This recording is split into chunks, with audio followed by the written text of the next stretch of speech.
remember. I think I made a post about the podcast tonight, and I can't remember if I actually did or not. That could make a difference. I think I did. Didn't I? On What, Facebook? tonight? Yeah. What could make you happier than this ad being over? Hey. Your experience selling your car at Echo Park. Turn your volume down. What's wrong? I don't know. I can't do it. Does that turn the volume down? Yep, it's off. I just muted mine. Hey, now live on my channel is Pep Talk Live. Yeah, I can't remember if I actually let anyone know we were doing the podcast tonight. Hey guys, we're doing a podcast.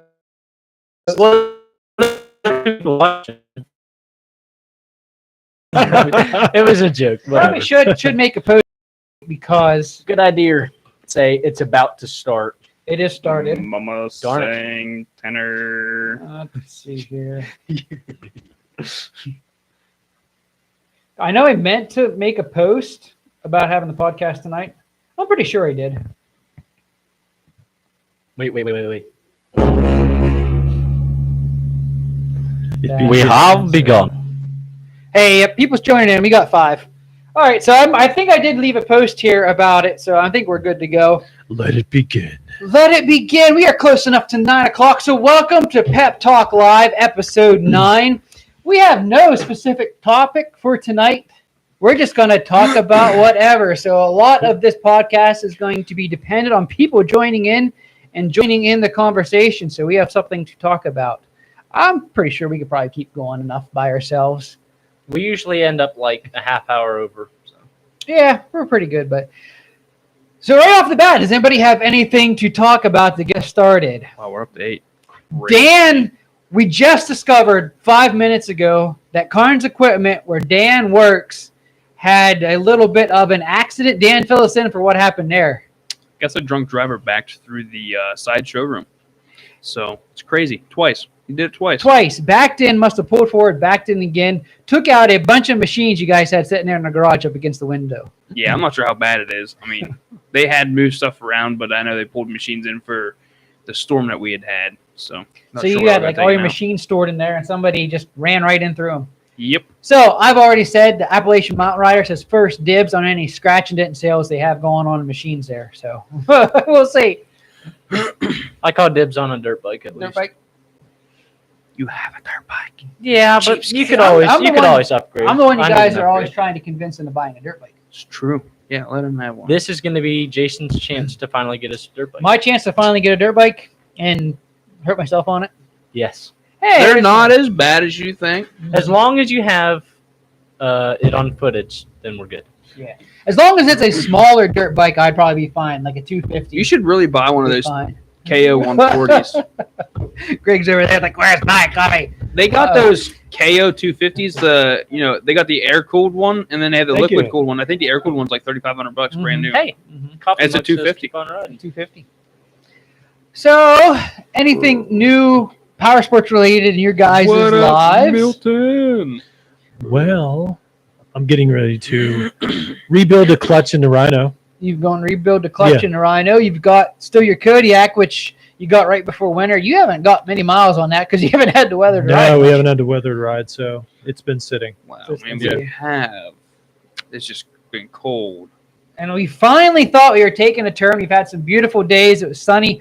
All the snow melted. Almost 60 degrees yesterday. And then last Yeah. night Great into day for this a bike morning, it just absolutely dumped snow on us again. I do believe it's 15 degrees out. Something Yeah, like it's that? cold right now. We've got probably 5 inches of snow out there again. Give or take, and I think it's still kind of flurrying. Talisa, while you're over there, check our volumes, make Just sure we're good. I counts. think I got all our mics dialed in pretty good this week. Hopefully, we're not blowing out the speakers. We've got the mics lowered, so Yeah, mine kind of got put up somehow. I don't know. anyway.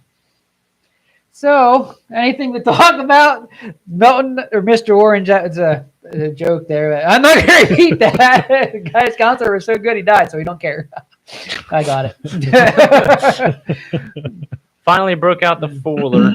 So, first four-wheeler ride of the year for me. Well, you got to fill them in, Seth, on what the four-wheeler is, because they might not know.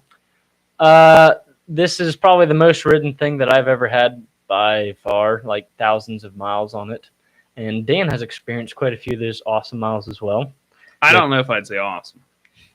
but memorable. decent miles. They were no Cadillac miles, that's for sure. Well, fill us in, Seth. What is it? 03 TRX 250. Little TRX 250.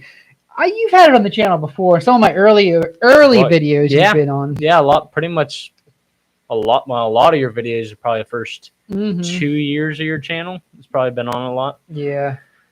But that thing's tough because the one ride we had up here, I ran it out of oil, did not realize it, kept shutting off repeatedly. It was young and dumb. Yeah, that's true. What's changed? Nothing. He's just not as young anymore. But that thing is tough. It's pretty good today. Of course it's tough. Yeah. Greg, you're being quiet over there. We didn't have any specific topic. You had nothing to research to come prepared for anything, right? I do no research anyway. You're not good at the impromptu He just flies by his seat. I don't know, seat of his What? britches. Okay. He's a chemist. He just flies. Here is Bruce saying here, talk about the lack of Rmax accessories, especially by outside vendors. And that's true, but you got to keep in mind that the Rmax is new. It's only 2 years old, 2 model years, 2021 and 2022.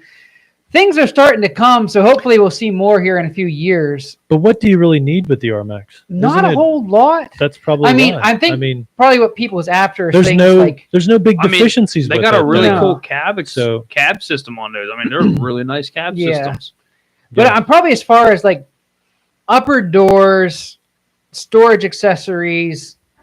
I mean, they have a storage box for the back, right? Yeah, Yamaha does, and I think that's the point he's making. We need some like outside vendors where it's not quite so expensive to give you some accessories. What are we making? Some outside vendors that just happen to have an injection molding system. RPM does have the turbo kit now up for sale, but I don't know if the Rmax crowd is a crowd that's probably really after a turbo machine. They're probably fine with their machine. A lot of guys on the forum seem to hate it, and he's really been dealing really well with that. I think. I think so. I think he's went into this smart. He's making it. He's offering it. He probably knows deep down that it's not going to be something a lot of people's after. But there will be guys that have to have the absolute best performance out of the machine. And I mean, that'll probably go for it. He's obviously that guy. So he's just that nice guy where he's offering up something for someone else that doesn't feel like rigging something up. Yeah. He went through all the work. He knows it. So if someone buys his kit, he just slaps it together and throws it out the door. And he's listening to feedback too, because I know his first iteration had the intake filter like down below right next to the muffler. He has moved that now, so it'll be up in the cab and kind of concealed. So he does listen to feedback. I think give it a month or two, give it a couple little tweaks. And over fenders for the X4 for Mill. Doesn't JBS make something for some kind of fender insert for the? That's for the block offs for in the front, where it's just an open shelf that collects mud.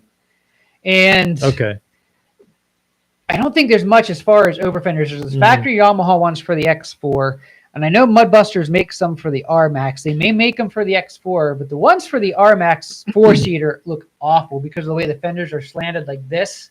They come up like this too and stick out at an angle like this from the fender.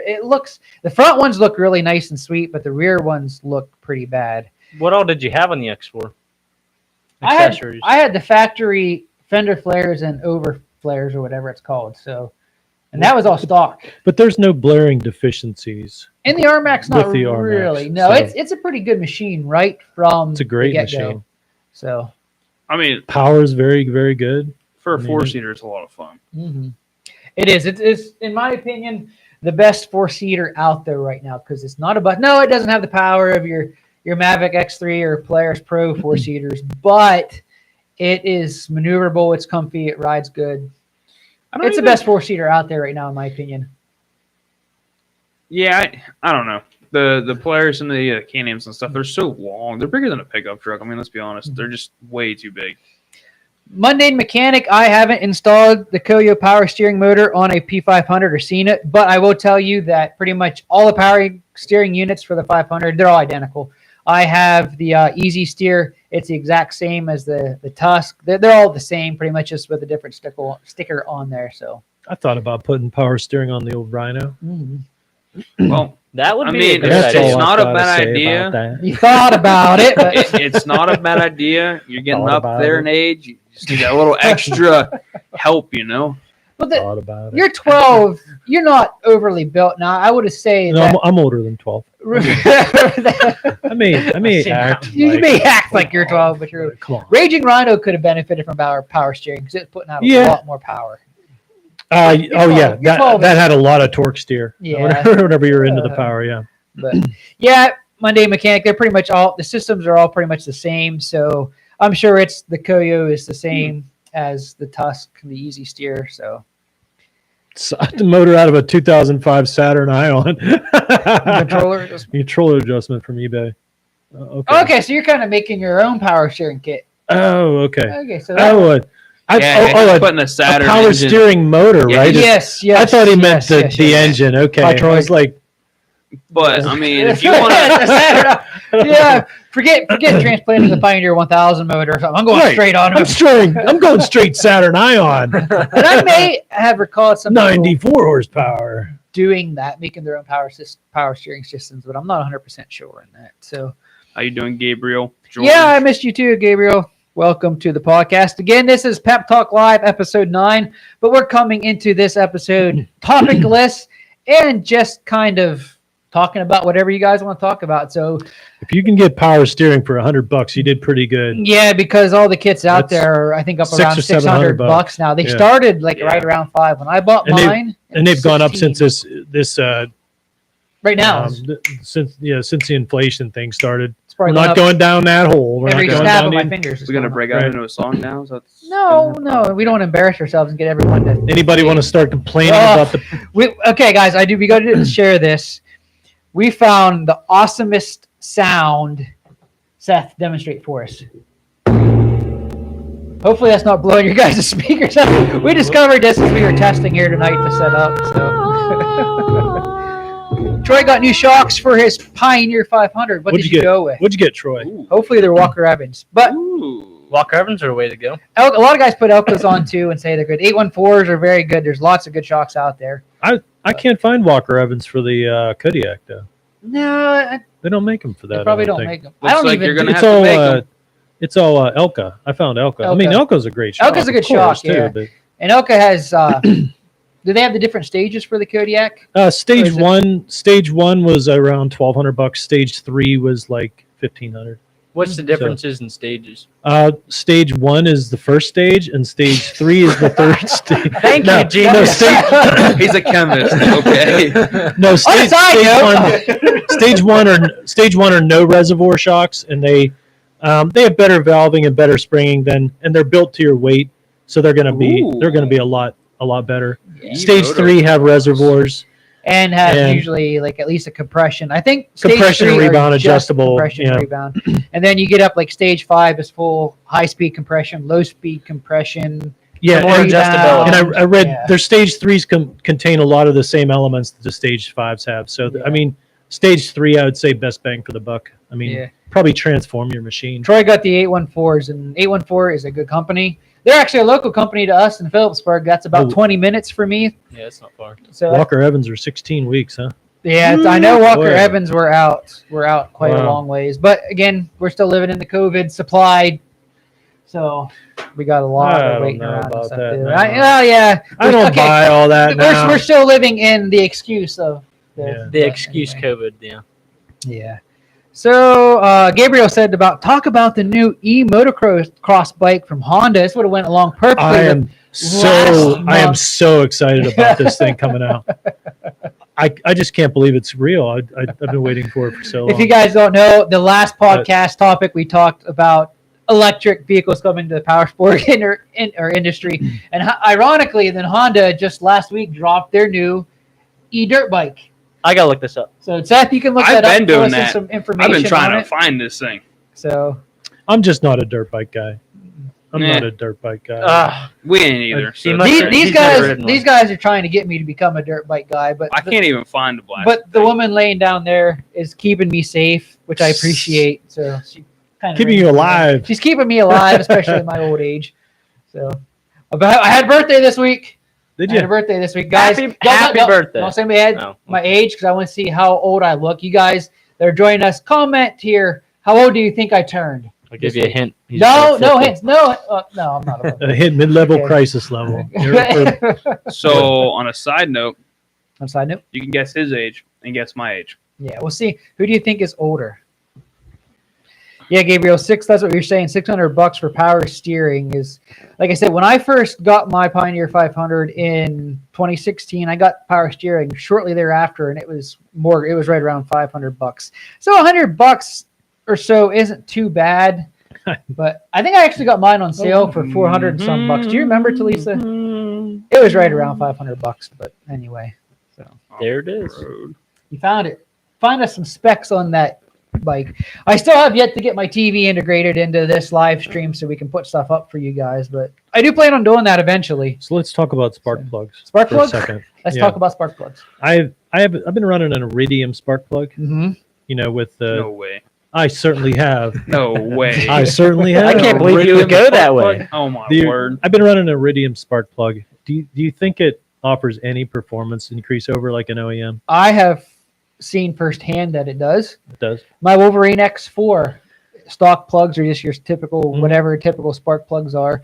Yeah. And it was notorious for the start stall, the first couple starts. Yeah. It always stalled. Switched to iridium plugs, and it solved that issue with the Is it just a X4. hotter spark or what? I don't know the science behind it, the technology behind it, but iridium plugs have run. And I think the Okay. Rmax, I may be wrong on this one. The Rmax, I think, maybe comes with iridium plugs. I always thought it did too. Mhm. I always thought that it. I don't think it. I mean, I don't think it picked up any power, but it idles smoother with the iridium. It's I supposed think to, it just runs smoother. aren't they supposed to be a more consistent or cleaner spark or something? Yeah. It's I don't know what the or lifespan of stronger them are. spark. I don't know either. I think I have about 1,000 miles on my current plug in it right now. So I'll be changing whenever I redo the clutch here in another couple of weeks. I'll be changing that out too. Mhm. So. So we have a guess for my age is 35 from Troy, 34 from George.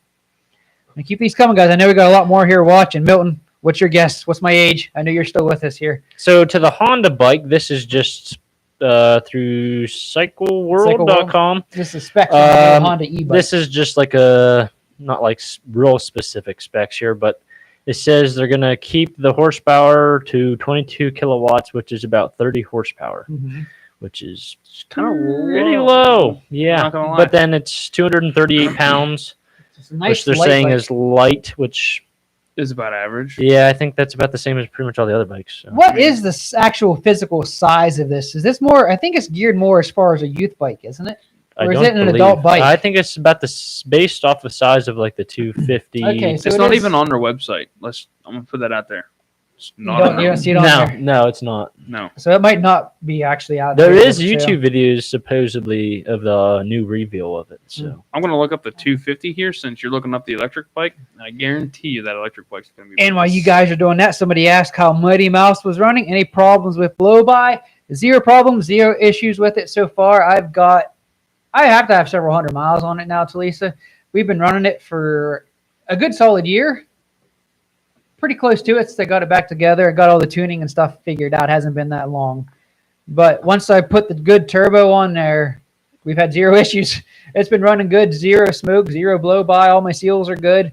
She's running good. I still get a little bit of a boost leak out my cheap wastegate. Every once in a while, it'll pop open before it should, and I lose boost that way. But I just need to buy a better blow-off valve, not wastegate, blow-off valve for it to solve that issue. But other than that, mundane mechanic, it is running great, zero issues, and I can't wait till the weather gets nice so I can get some good miles on it. I will be taking it to West Virginia when we ride Hatfield McCoy this year in June and getting some good miles on it then. So 229 pounds for the CRF 250. yeah, so that's actually kind of depressing to hear that the new e-bike's 238 pounds. You think that's heavy or light? That's heavier than That's heavy. gas bikes. That's So. heavy for Is it dirt bike. really? Yeah. Than a dirt bike. Yeah. And it is. What is gonna it? Like a be 250 two-stroke dirt bike is. Four I don't know. We're talking about Four-stroke. the 4-strokes here. What size of four-stroke? 250. 250. And they're lighter than The electric bike. Mm-hmm. really. See if you can find the weight on the gas powered equivalent. See what the weight of those is, Dan. Now the torque would be It's 229 a little bit different. for the. Obviously, CRF the e-bike 250. would probably Oh, have more did you- torque. Yeah, it's Completely And what was the different e-bike? power delivery. 238. Yeah. Okay, so 238. not a big difference. It's noticeable though. but it's When you're like noticeable. racing track and stuff. Yeah, it's that gonna would be come. noticeable. That would be a big noticeable difference. But with the torque and how instant it is, that also plays a big factor. That's even loaded. Like so, that's curb weight. That's includes all standard equipment, required fluids, and full tank of fuel ready to ride. That's how they weigh their bike. How much? 229. That's with Yeah. everything. So about 10 pounds difference. Yeah. I figured it would be. I mean, I know the batteries in those, they're heavy. Which what was the Look weight at your, difference? Look at your electric cars, they're heavy. Dan, what was the weight difference between the electric Ranger and it was about? We just talked about this last week. Was it only about 10 pounds? Yeah, it wasn't too far off. Yeah, so that's actually not too bad. If I remember correctly, wasn't the electric Ranger actually lighter than the I can't remember which way it gas was. one? Electric Ranger, what do you? Is this Polaris? Ranger, Polaris yeah. Ranger? They've had an Okay, electric I didn't Ranger. know See, that. that's what you get for missing the last couple podcasts. I'm sorry. That's actually my fault because we didn't have a mic. So, okay.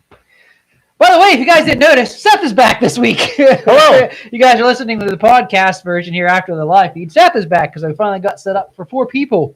So this will probably be the crew we see from now on. I originally thought I was losing my job. I thought I was getting No, pushed out. people like that. How much People like it, horsepower right? did you say that bike was? Do they really? Yes. It said approximately 30 horsepower, but then again, with this article, I'm not sure how up to date it is because Dirt not a bike? whole lot is out on the new Hondas. Though. No, I mean it just released last week, right? That's the first I saw anything about it was last week. So The It's up on YouTube, CRF 250R produces 40.69 horsepower at 11,000 RPMs, almost 12. I don't know what the difference is there though in You know what torque. the difference is? 6. The electric bikes 6 don't have units. it all off the line. it's and going the to gas be all is- there units. right off Okay. the bat. Yep. 6 units. So something that is kind of relevant right now. How do you guys think climbing gas prices is going to affect the power sports industry and riding plans? I, for this year? one, am a fan of making the gas companies richer, and I enjoy spending more of my income on fuel. Whoa. Sarcasm off of this one. It's All right. Oh. It's the coffee. It's very strong. No, I don't. It's going to be an interesting year, that's for sure. If fuel prices continue to climb like they've been. But here's the way I look at it. I'm not going to let it get in the way of anything I want to do. You know, I mean, our trip in June or any of our other trips to Rock Run, I'm not going to let it get in the way. It's just going to be a few bucks whenever you look at it. Yeah. You know, it's not going to really be a factor. Yeah, That's what I was thinking about riding a dirt bike this year. I'd like to get a little bit more riding in this year, a lot more riding. Yeah. It's going to be expensive, but it's worth it. You figure though how fuel efficient even dirt bikes and stuff are compared. You get pretty far on a tank of gas. So Yeah. they don't hold You much. can. And see, Me and him the could ride perfect, quite a the while. perfect with ours. solution is a mini moto. You know, Mini motor. I mean, they get 100 miles a gallon. Well, we are going to be having some different content on Appalachian Mountain Riders because I do plan on here as soon as the snow melts. I have a Suzuki Fort GS 450 street bike. I am pulling out of mothballs. It's been in the garage for years, hasn't run. We're going to get that thing running because the old Chevy I'm running to work each and every day is a gas guzzler. So I need something a little more efficient to get to work and back. So we're going to bust that guy out, see if we can get it running. So that'll be an upcoming project here on Appalachian Mountain Riders soon. I may convert to So- also going to a bike as my daily driver, just for the fact of driving 35, 40 minutes every day. I have One my way. own bike, so it's a lot of fun. So, Luckily, my drive to work is 3.3 miles. So Yeah, that's Yeah. I don't have far. mine's like 30. 44. He's going Well, then- old. You really should be riding a bicycle to work. 44. Oh, now I'm offended. I was feeling Whoa. nice and pumped up at these guesses at 44. 35. Okay, I'm not. Well- I'm not over 40. There's a hint. I'm not over 40 yet. I did. I know. I Oh, was yeah. probably asking for all I'm surprised this. we didn't get more. We'll stick with the 35 and the 34. That's close enough. No one guessed how old Dan was, though. I That know, was the I whole feel thing. good. You're supposed to guess feel how old good. Dan was. I like it. Maybe it was for Dan. Oh, yes. Hey, Oh, hey, well, that says they- Jason. Is They didn't Yeah, say it does anything about say- Jason. did they? Yeah, Yeah, yeah. the 44 Gabriel said does, Jason yeah. was Oh, okay. 44, so. I just see Troy said 35. Uh, Okay, George said happy birthday, so we know it wasn't Dan's birthday. So. Yeah. Okay. Well, yesterday All right. was. but back on the gas price thing, I'm kind of like Greg. I don't think it's really going to affect riding. People are still going to No. ride. I mean, you can't let it get in the way of what you know. Everybody needs downtime and they need time to themselves to have fun. Yeah. And I wouldn't let it get in the way of. I mean, look, look how the sales for power sports skyrocketed when everyone was laid off and out of work because of COVID. It didn't stop them. I mean, they had all this free time. They went and bought machines. So the rise in gas prices, I can't see is going to hurt riding at all. So We'll see.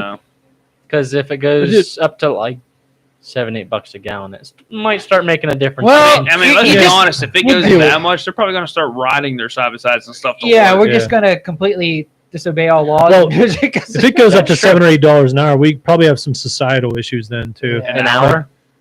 What's that? Did I say an hour? You did. Yeah, you Yes, did. you did. Sorry, I had to. I had if to it It goes make- increases if it $7 every hour for the next 5 hours. We're going to have some issues. $7 to $8 a gallon is going to cause some serious socioeconomic problems. Yeah. So So yes, we might see some changes in riding then. Mm-hmm. Yeah. But right now, yeah, I'm definitely not going to let it get in the way. No, I don't think it's going to get in the way. Oof. So Dan's 30.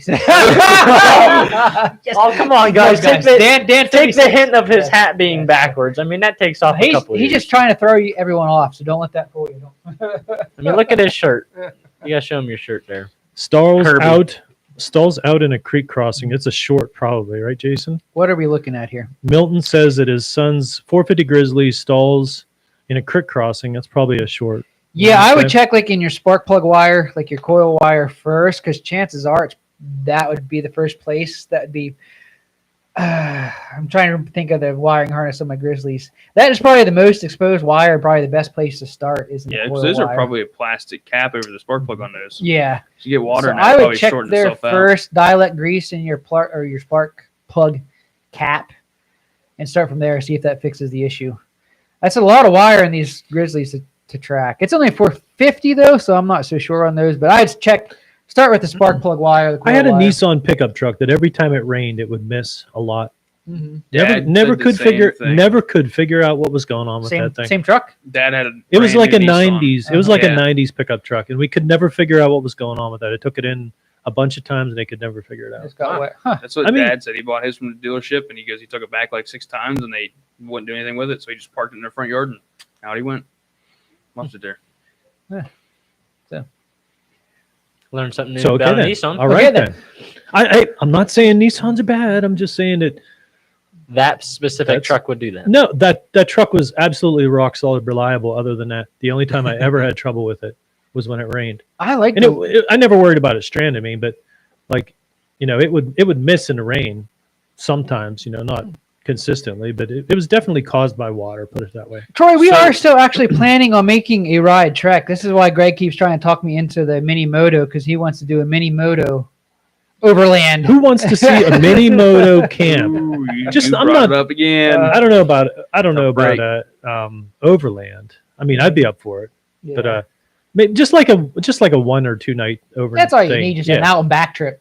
Yeah. Yeah. But the Suzuki 450 is too big of a bike to take. That's on not that. fair. It's got to That's be. not It's fair. got to be. a Has to mini- be has to be under a This- certain. Carnes trying out the Z125s. Unfortunately, no. They should. But they're cheap enough. You should They just buy could- one anyway. Yeah. Look at Well, what's their starting price? I think like $3,400 for a street legal bike. Jim, why is gas $8 a gallon in Ontario? Ontario. Well, it's Canada. probably Canadian money. So what is that equivalent to Well, US like- dollars? Like $6. That's still ridiculous. That's still That's high. like- way Yeah, higher. Isn't high. that about right for the conversion? I I think couldn't so. tell you. I don't About know. 6 probably. Yeah. But still, that's a lot more than what we're paying for gas right now. Mhm. We're about 429 It's what? for Extra tax. Oh Okay. yeah. Yeah.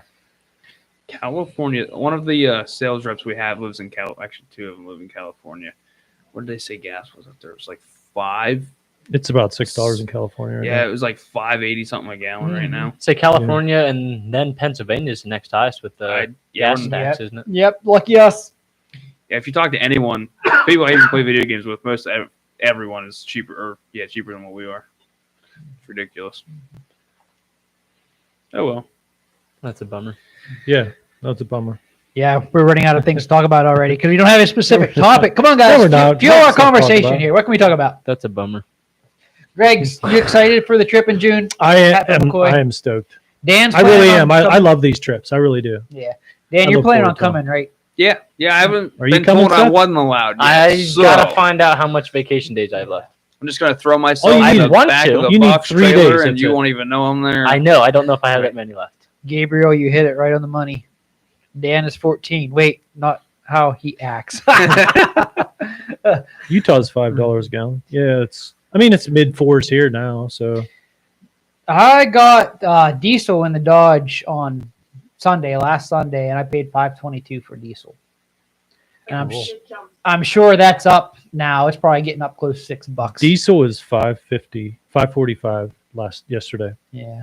The truck is sitting right now. Well, that's why I've been running the No Chevy. way. Yeah. The Chevy is a lot harder on fuel than the Dodge, but the Yeah. fuel's still a lot cheaper for the Chevy. So It's $4.30 in Arkansas. oh yeah, that's why I've been driving a Pilot, the Honda Pilot, a lot to work. Say we too. might be seeing a lot more these smaller sedans out on the road now. Yeah. People getting better fuel efficient cars.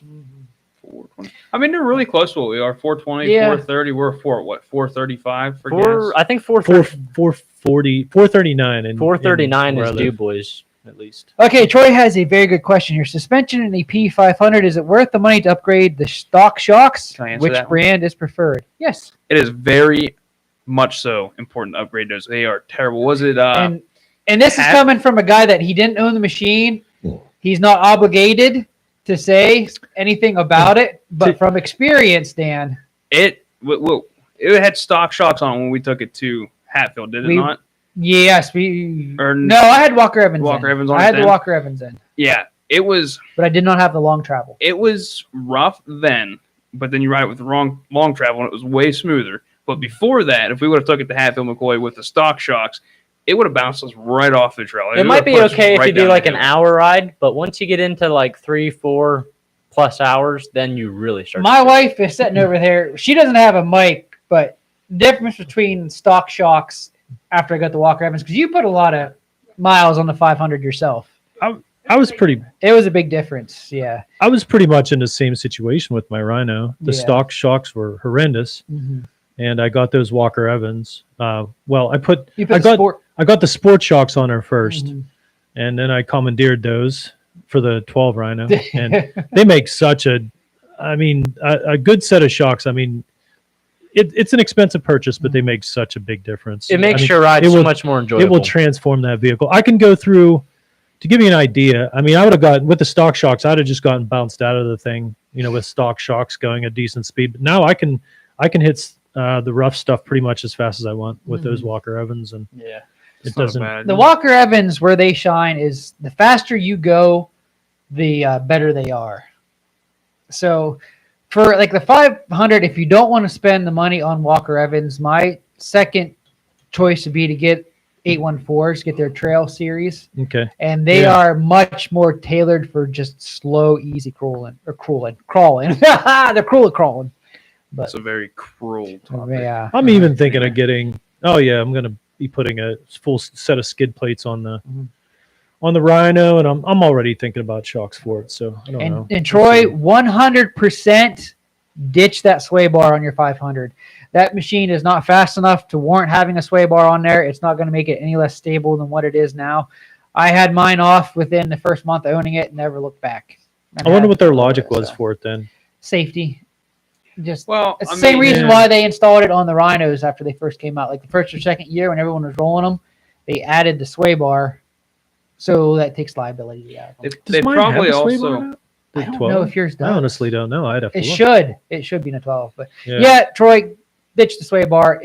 That alone makes a pretty good difference in how it rides. So They Ever be probably. any. Throw a disclaimer in there, Jason. yeah, Did you take the sway bars off the like the X4? I took the front sway bar off the X4, and I ended up putting it back on. Because it was a little bit faster. I ripped that thing pretty hard, and It did a lot of. and it was tall for its narrow width. And so I liked how it handled better with the sway bar on, so I put it back on. I am going to play around with the Rmax. And once the weather gets nice, take the sway bar off on the front, just the front, and see how I like it, see how it feels. Because a lot of guys with the Rmax are taking the sway bars off, both front and rear, and saying it's a big difference. Because I've said this since I got the Rmax, the X4 with the Walker Evans rode better than my Rmax with the Fox shocks. I agree with that. And these guys agree that's rode in both. So Not saying that the ride and the Rmax is that bad. It's just that's how good Walker Evans shocks are. Yeah. Yeah. I mean, if it was stock to stock, I definitely the Rmax would blow the X4 out of the water. Yeah. But Oh yeah, the, stock. Yeah. The Walker Evans. I mean, don't get me wrong. The stock shocks on the X4 were still good, but the Walker Evans were Yeah. way Walker better. Evans made a big. We did a difference. lot of testing with those. That what riding park was that where we hit the whoops? Remember we had that on video with Dan in the back. That was with the tunnel. That was New Yeah. Lost Trails. That was New Lost Yeah. Trails. I mean, we turned them down, turned them up.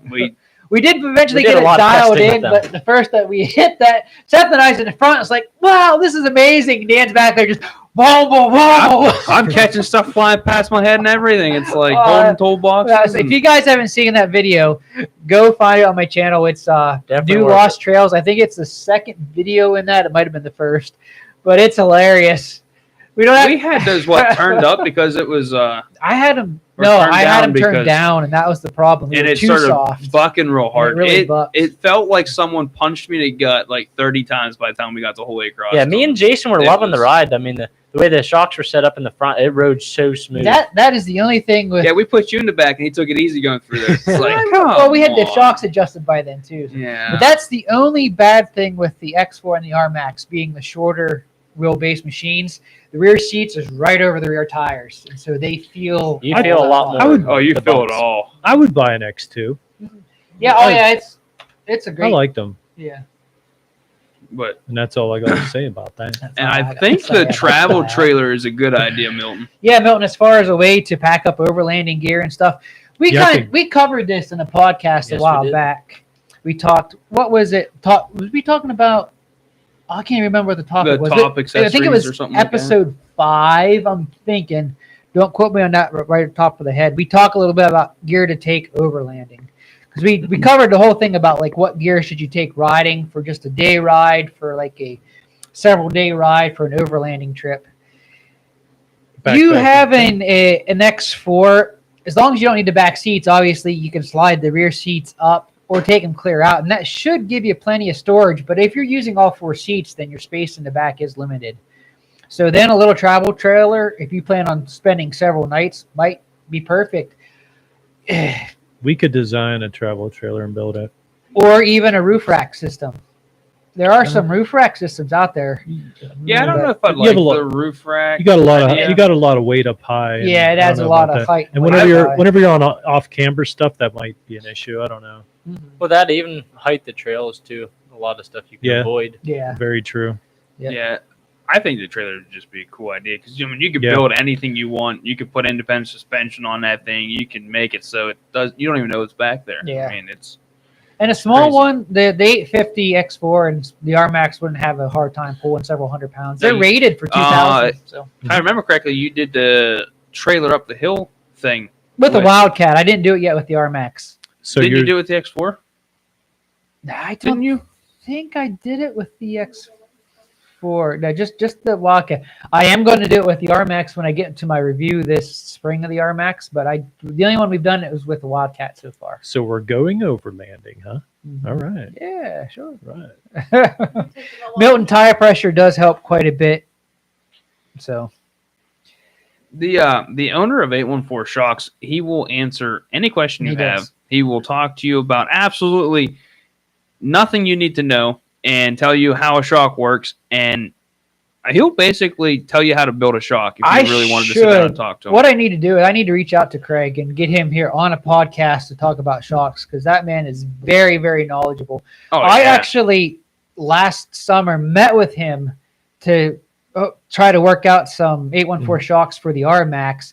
Turns out the Rmax shocks are just too big that the 814s don't have a shock big enough to handle it, the shocks that he uses. So that wasn't possible. And really, the benefits you would have got would have been nice, but probably not worth the expense anyway.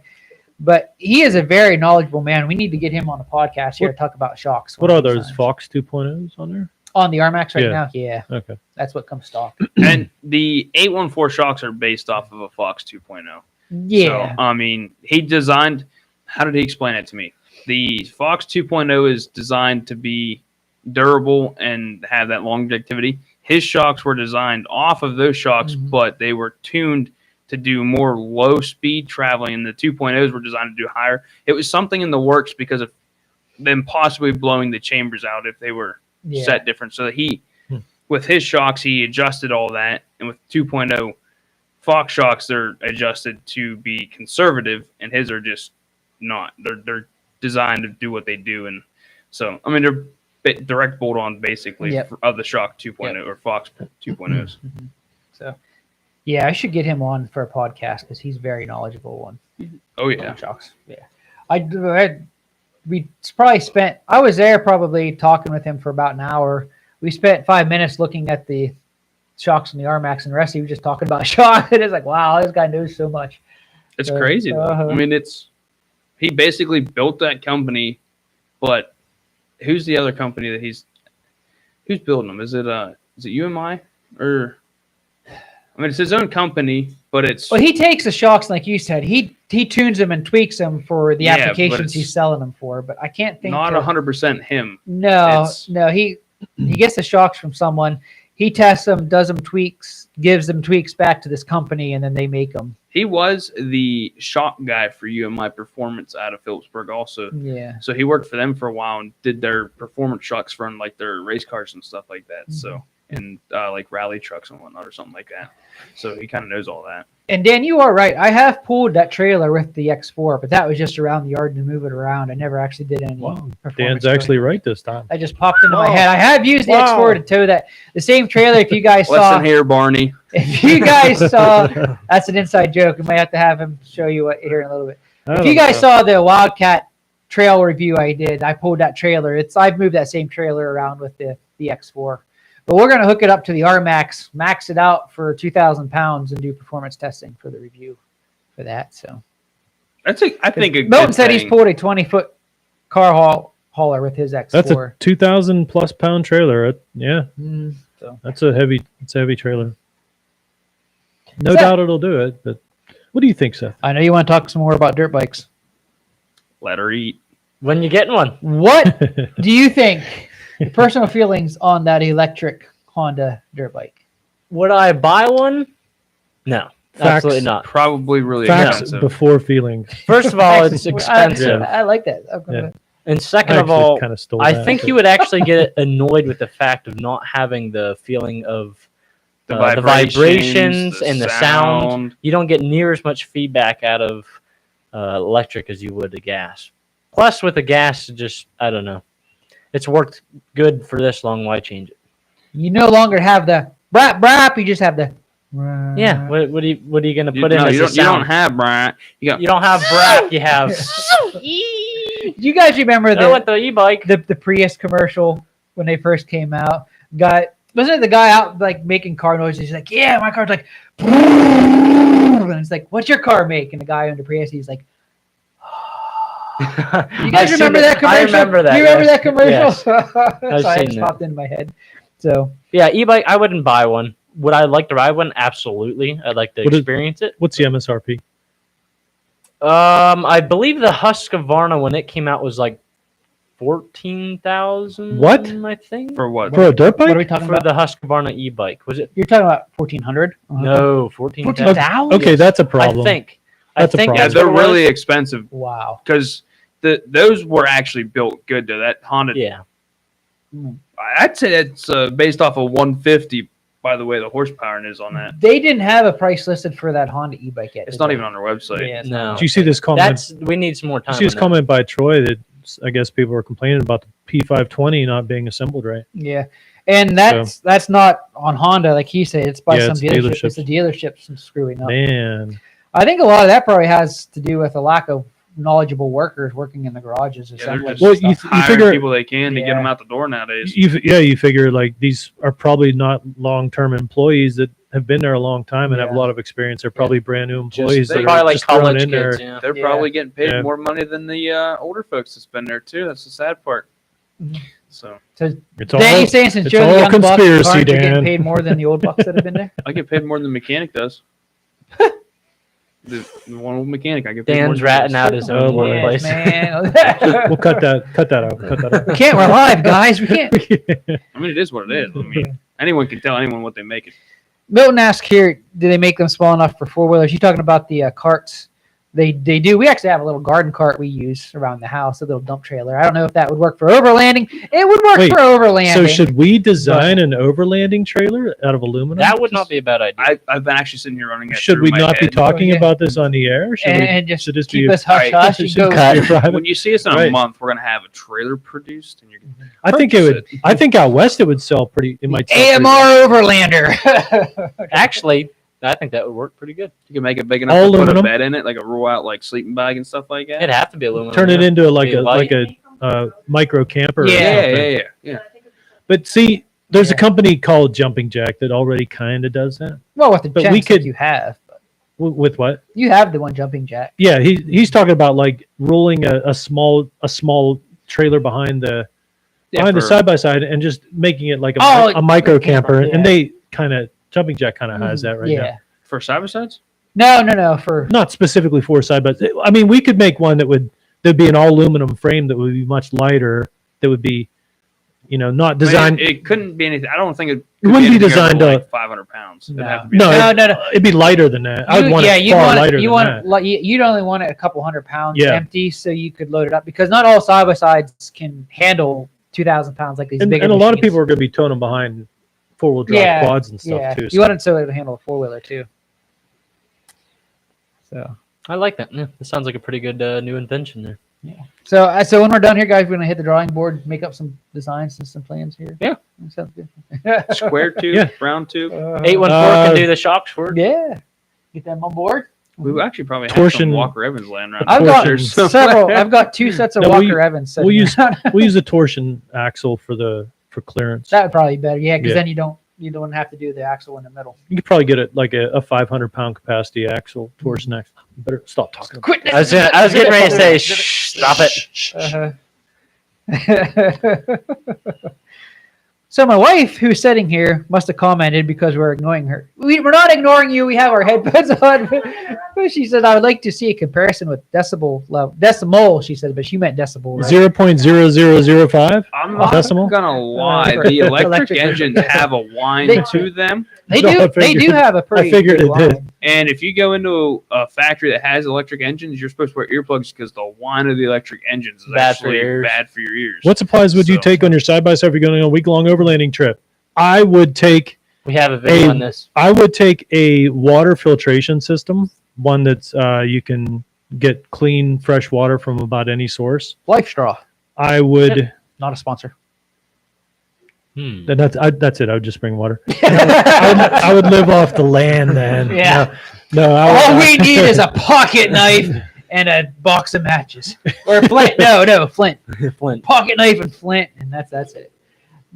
We do actually have a video though. We got that electric chainsaw. Well, yeah, it was in that one podcast. No, that's a good question. I want to finish my answer on that. Go ahead, Greg. We'll be quiet.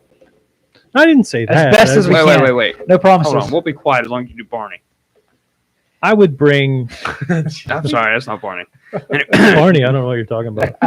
I don't know what you're saying. I don't know anything what you're saying right now. You're just trying to embarrass me on the air. And frankly, I find it's for views. It's calm down here. Let him finish the story. Then we're going to force him to do Barney. Barney first. All right. Oh, my. What would you take? What was the question? What gear would you take on your overland trip? What gear would you take on your overland? I already mentioned you got to have fresh water first and foremost. Definitely.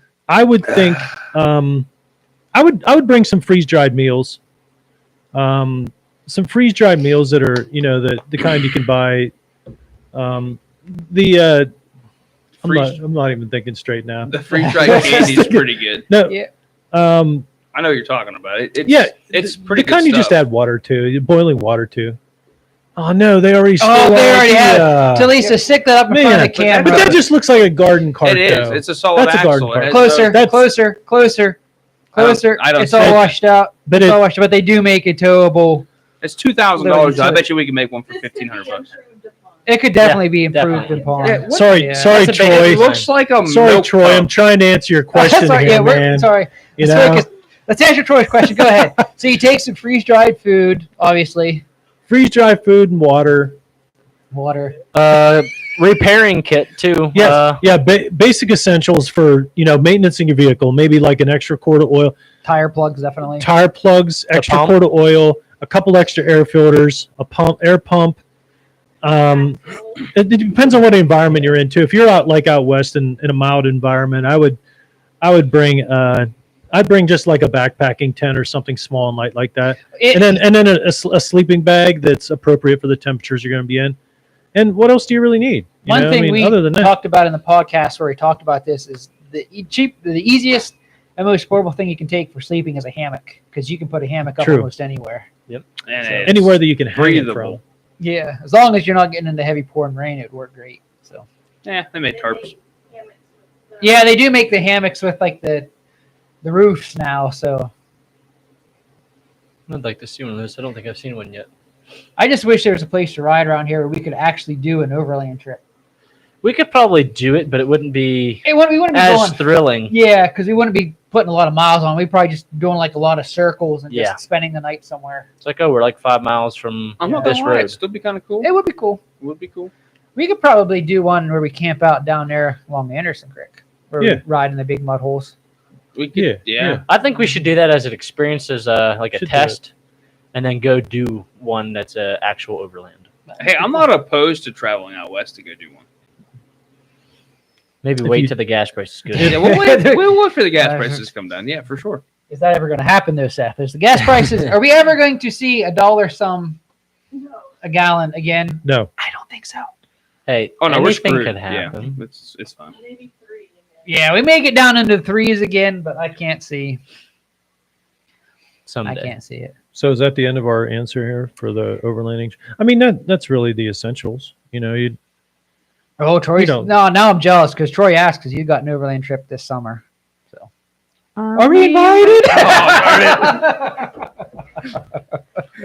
Where are you going? You got an What extra seat. What vehicle are you? What vehicle are you taking, Troy?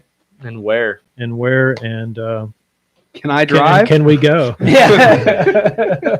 Is this your subtle way of inviting us along, or He was just using us for information. Now he's gonna bounce now. He already left. He's out. He's out. We're down to 11 views now. Hey, Troy's one of them guys that pretty much hangs out with us for all these, so I appreciate it. He's a good viewer there. What else is happening in today's world in the power sports industry we can talk about here? We are getting close to an hour. We probably won't stick around too much longer, but we actually had a pretty good group on with us all night here. So. Yeah. Anything else? Any other good topics? Oh, he has a 500. Oh, I've heard of Paiute that trail. Trail. There's I'm been pretty a lot sure, of talk yeah. about that trail. Yeah, I watch a lot of My ATV Life. He has a Maverick trail. He does a lot of rides out there. How much ground are you planning on covering, Troy? And how many nights are you doing? Well, he's got a P5, so A lot of probably 100 miles a day. A so lot he of doesn't the get sore. Paiute Trail is 50-inch limited, so you got to have a 50-inch machine to Really? ride a lot of the trails Wow. out there. I mean, there's a lot of trails that aren't, but there are quite a few trails that are 50-inch limited out there on that. So Crazy. What is the Pioneer 500? 50-inch stock. It's a 50-inch machine. You're out. But mine is far from stock. The good thing you got all the stock stuff. Speaking of which, I didn't plug this yet. You guys won't be able to see it. Put my hat on. I can't. I got headphones on. There. How's that look? It almost fits over. New sponsor, Appalachian Mountain Riders picked up a new sponsor for 2022, Demon Power Sports. So I got a full set of Demon axles down there in the garage, patiently waiting to go on Mighty Mouse, so we can finally do some boosted launches and see if we can get that 0 to 30 time down. They look like some quality units. They I looked are at 'em. Can we put a beefy. launch controller on that? They are beefy. I Kind don't of know like if, me. I don't know if you could do a launch controller on that. You could probably put a tuner on it or a tune program on it to where you pull the paddle shifters in and it does like the YXZ deal. Yeah, I'm not good enough with that kind of stuff to do that. So I'd have to have someone that knew what they were doing. I'm just happy I got my fueling good enough that Mighty Mouse runs good enough with the turbo. I mean, So that's pretty cool enough as it is. Detroit is doing a 5-night overland trip. Wow, 50 to Should be pretty 75 awesome. miles a day. That would I be wasn't awesome. So I'm too far I'm curious now. What are you doing if you're going to be out that long? What are you doing about water and stuff? Are you bringing a water filtration with you, or how are you handling that? Are you just bringing like 500 gallons of water? Gallons of water on the back of the 500. That's why he was asking about shocks. I'd too, bring yeah. some kind of portable shower too. For 5 nights, I'd bring a portable, some kind of portable. You can Like get those If really cheap, I'm too. thinking, depending on the time of year, there is a lot of streams and stuff along the Paiute Trail, so you could always just stream bath. Take washcloth and Bar of soap. soap. I mean, no one's gonna smell you. You're out by yourself for 5 days, 5 nights. You're gonna smell like nature because you're out in nature all the time. It's gonna smell like nature with a mix of exhaust. Well, yeah, it's him and his wife, but they're gonna smell like nature. Who doesn't like to smell like nature? Sorry, Troy. I don't think it matters what you do. You probably won't smell the best by the end of the week. Yeah, who does? But, First thing, go straight home, go straight to the shower, get cleaned up, and then you're good to go. Yeah, don't worry about the whole cleaning Yep. thing. So that's gonna be on our bucket list. Overland trip. Like I said, we could probably make it happen at any time. It's not going to be a crazy going miles and miles with what we have here, but we have enough riding. Miles and miles. We have enough riding here that we could do it. If this was a 10 single overnighter. If that was 10 that's years easy, ago, yeah. we could have been like all over Pennsylvania. Oh, I know and that. because I'm I all mean, no for one had the, anything shut down. Now it's all shut down. I'm all for Seth's idea about trying the one night thing. I think that'd be a good thing. Just Yeah. to test it around here, do like a one night thing, see how it goes. it would And have to be entertaining. Whenever we come back with like 500 mosquito bites each, and then like down in that swamp down there. Hey, I it's have a pretty rough. trick for that. It's called What? one of those little hunting things you carry with you. And you turn it on and you put a little canister in it. We have some of those. And they work wonderful. My brother's hunting South Carolina all the time, and you have mosquitoes floating around. You can count them in front of you. There's so many. You put that thing on, and they'll just gone. Won't even come near you. Huh. So it's pretty neat. They do like a 15, 25 foot radius or something like that. So it's pretty cool. Put them Yeah, in your tent, and you're good to go. We have a couple of those. They work pretty good. I've used them at camp there a couple of times several years ago. I think when we first got them, they worked really well. Some of them you just clip on your chest, like they're real slim and stuff like that. Yeah. They last, I think, like 10 hours. I've tried the something like that. candles and the mosquito candles, or the what do you call those? The specific- smoke sticks. Yeah, The citronella. yes, I've tried those. They don't work very Yeah. well. Well, these are But- designed for hunting. So if you're like out archery hunting or something like that, Yeah. they're just real small, like pens about yay big around. Uh-huh. You just hook them on your chest or something, and it's actually like a fire. You click it and it ignites it, and it kind of burns, Huh. and it just sits there and goes, and you just turn it out. So you have a live flame on your body That at all seems like times. that Yeah, seems like a it's- fabulous yeah, idea. so- It's not really a fire. I The don't know how to mosquitoes will bite explain you as you burn alive. it. Like it produces heat, but you're just not, cooked now, so Yeah, now they have a cooked meal. I don't get instead of it. a raw meal. The You hit the smoke from your button. burning flesh and clothes keeps the mosquitoes well away. It's not quite that. I don't know how they do it. It's like a chemical reaction. You hit the button, it goes click, and you put your hand in front of it. You can feel a little bit of heat and stuff coming out of it, but that's it. It's like a small fire, but it's not a fire. It doesn't produce flame. I don't know what it's doing, but it doesn't It's smoke. Doesn't chemical, it's nothing. chemical reaction, yeah. So it's Which cool. is what a fire is too. Fire is a chemical reaction. Everything's a chemical reaction. Yeah. I mean, we got the chemist over here. He knows Oh, boy. everything. Here we about go chemical again. reaction. Attack! He likes the chemist name. On a side note, Hey, I do have some. Did you hear that side note? On a side note, I got some Oh, the Rotopacks. Okay.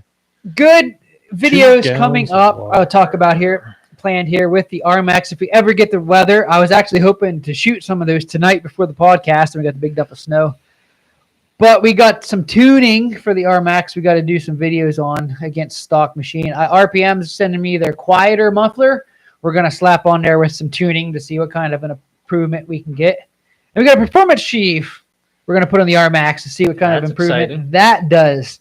So we got lots of good stuff coming up for the Rmax. I think that sheep is going to turn it into a beast. I think it will. What it did for the Wolverine? It You're did. gonna- It did. It made You'll Wolverine see look it. Wolverine. You'll see a big boost off the bottom. I think again. 500. There's probably not a whole lot I have left to do to it this year, short of if she blows up, we'll throw some kind of other motor in it. But turbo's been working good. I was gonna say, I feel like you've worked on it so much in the last year trying to get it to where it's at. I think it's I just a want to year ride it. Year I to just wanna ride relax it. with it. You know? I am going to have some new upgraded Gen 3 long travel arms coming here at some point. those really nice ones. Joe's like hammered. He has like 6 kits. He's gotten ordered from like all at the same time, and then I should be getting some of those upgraded arched ones. Too. Yeah, they are Cool. really nice So, too. But I mean, that's an hour-long swap job, so that won't have Mighty Mouse down for Right. long.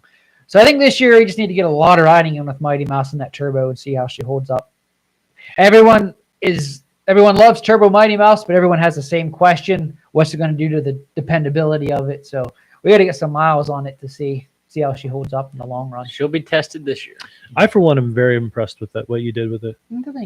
I mean, it's not a fast machine. It's not going to plant you in the seat, but it turns big tires like they were small tires, which is the main goal. Has been the goal all along. Especially in mudding. I'm not gonna lie, apples to apples. When we did a comparison and stuff between the two, there's a noticeable difference. I mean, you have 30. What was it? 30s or 32s on? 32s. But when you did the comparison, you had the carnivores on it, right? Yeah, I had the 28s because they were closer size to the stock 25s of the other. Comparison to what we did, James's. I mean, there may not have been a huge difference in like the drag racing and stuff like that, but you can tell a difference between coming up hills whenever it had. You could, pulling hills is the big. So that was never a speed machine, anyways. But how it holds the hills. It sounds like Troy wants a turbo kit for his P500. I know.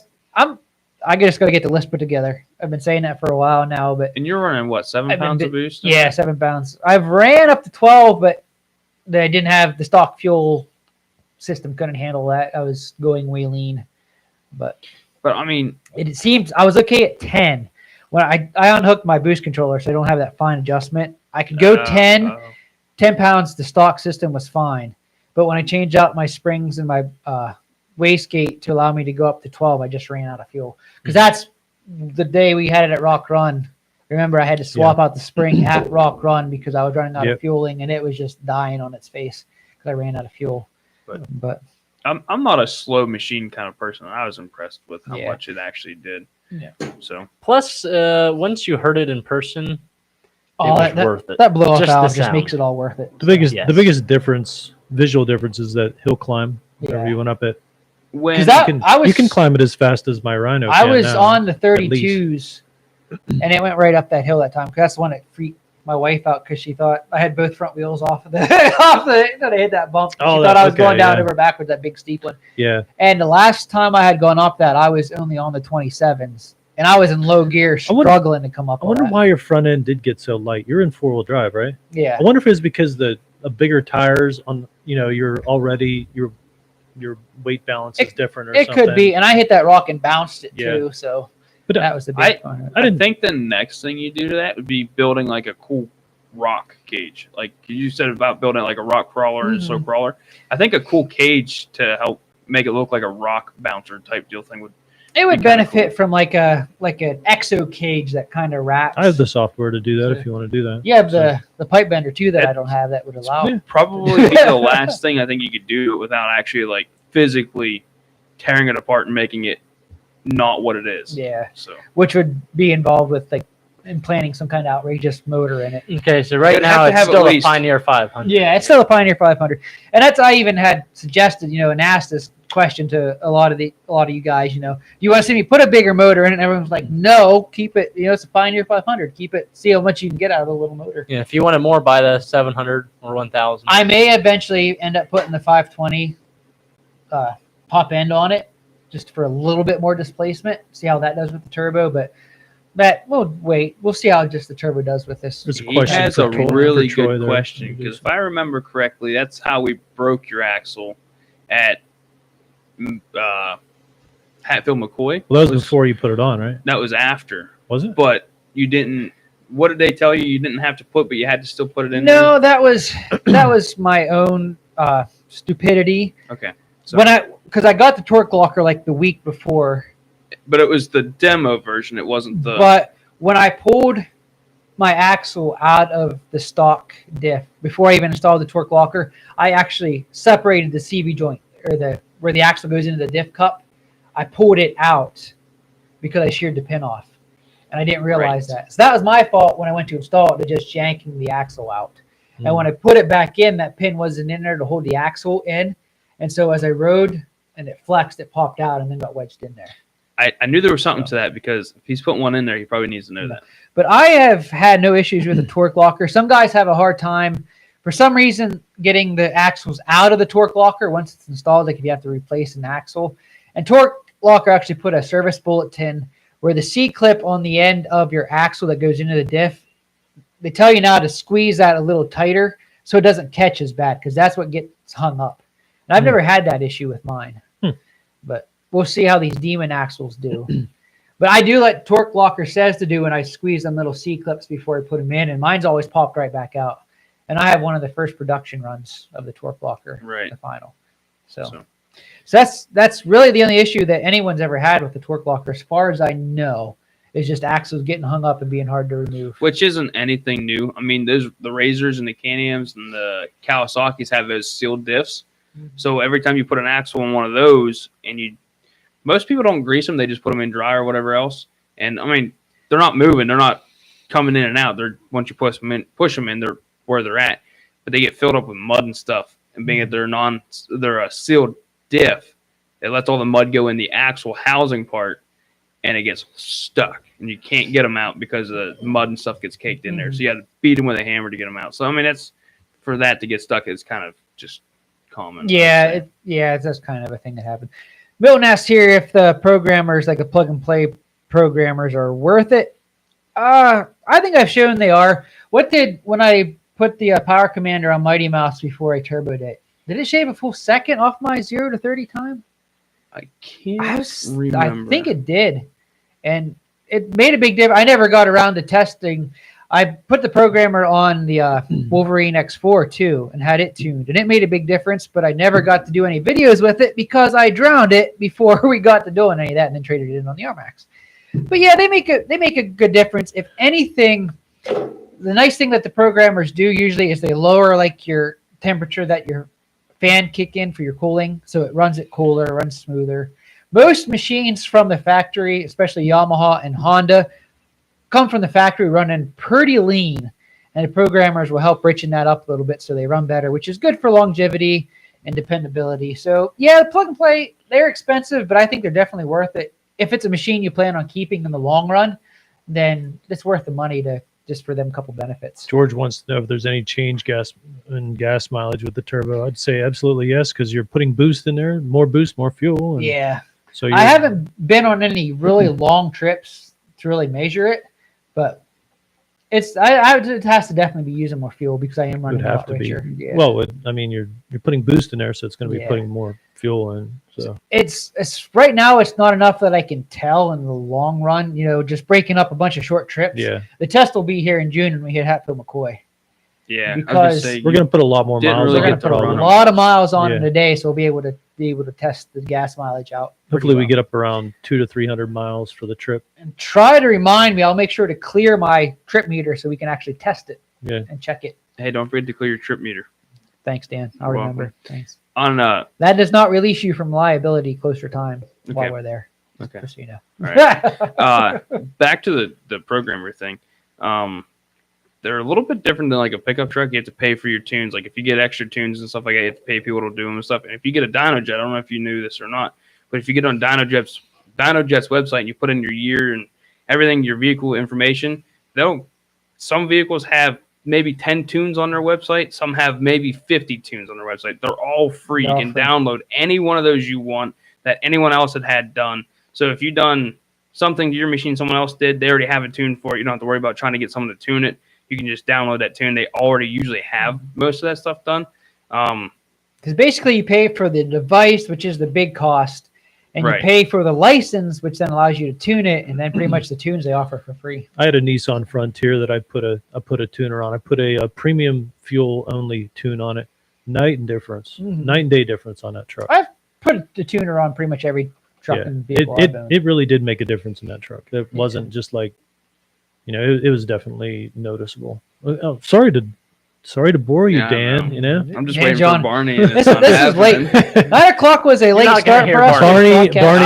Barney has left the building. Barney's done for the night. That's all right, guys, because we got a sound clip before the podcast started. I saved on the computer, so we have that. I could share at any point. So I don't know what he's talking about. He just pulled it off the internet. So if Greg doesn't remember the sheave for the Rmax next podcast, that might just That's okay, because it's just a clip. Guys, we are coming in over an hour here, so I think we will call it quits for tonight. On, man. I think next month maybe we'll try 8 o'clock. We're just playing around here for you guys and for our benefit to see which gets us the best results for who all joins us live. I mean, we're back up to an average of like 10 to 14-ish views. We've had quite a few, so 9 o'clock was a good time. This was like an episode of Seinfeld where we talked about nothing. We talked about nothing, but we just talked. We answered questions. Yeah. It's productive. We'll do an open forum like this fairly often just to give you guys a chance to chime in with whatever you want. And hopefully the new axles, I don't think the new axles will create any problems because, I mean... And my goodness, Seth, would you please stop talking? I know, my goodness. I'm very chatty, as you can tell. Let us get some comments in, at least. We want to hear Barney. No. I mean, no, because, I mean, you have to, it's not hard to find on the internet. I mean, Milton here. What... A good roundabout, budget-friendly set of upgrades to give you a little more torque, mileage, and longevity. You're running the X4. I'd say sheave. Sheave, and clutch weights. You did it wasn't the dry sheave. What was it? The other one that you had that you liked? The dry sheave kind of hung up a little bit. Well, the sheave. Both I ran both the JBS and the Hunter Works. They were both good. I did not like running the what's it called? The dry lube, the Tink Seal. Because around here in the dust, I was slipping belts because it just got so dirty so quick that it wasn't working right. You had to clean it I prefer grease. Like every 200 miles? Yeah, I like grease. I'm good old-fashioned, I guess, like grease. I run the JBS sheave in mine, and I've got absolutely nothing bad to say about it. No. I mean, I've had it in some pretty gnarly situations, and I've never felt that thing slip, and the bottom end you get with it is, I mean, I couldn't have climbed a lot of stuff that I went up without a sheave. In the X4, that's where it was all at, was in the bottom end. Yep. So Milton, I'd say number one, get yourself a performance sheave, some clutch weights, and that might be good enough for you. That might be all you need to do. That'll definitely give you a little more torque. What size tires you put on yours? They come with stock 26s. You put the 28s on it? On the Rmax, or on the X4, yeah.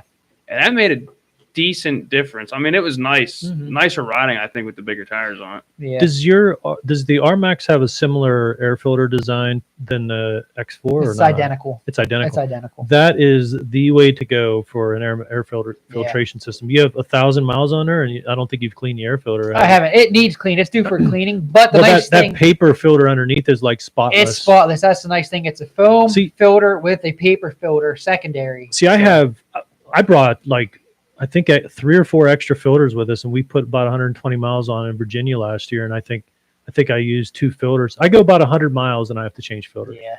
It's pretty saturated, especially when you follow somebody a lot. You got to really change them a lot. Yeah. Yeah. So it's just so much better of a design in that Rmax and X4. So yeah, that's what all I had to say about that.